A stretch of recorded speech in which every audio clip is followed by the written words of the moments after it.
Ahmedabad railway સ્ટેશનના platform number 3 પર ચાલતા રિપેરિંગ કામના કારણે ઘણી ટ્રેનો 30 દિવસ માટે રદ કે આંશિક રદ કરવામાં આવી છે. આ પ્રક્રિયા 11 જાન્યુઆરી 2025 સુધી ચાલશે.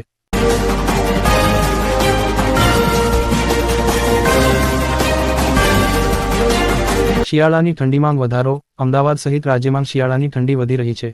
આગામી દિવસોમાં ઠંડી વધુ કડક થવાની આગાહી છે, ખાસ કરીને ઉત્તર ગુજરાતમાં.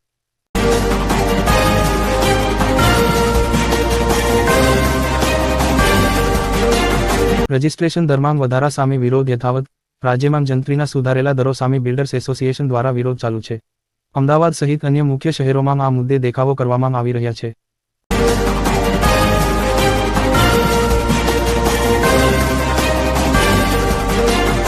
જસદણમાં લોકડાઉન જેવી સ્થિતિ. ટ્રાફિકના ભારને કારણે શહેરમાં ટ્રાફિક નિયંત્રણ માટે ખાસ વ્યવસ્થા અમલમાં આવી છે, જેનું નુકસાન નાગરિકો પર જોવા મળી રહ્યું છે.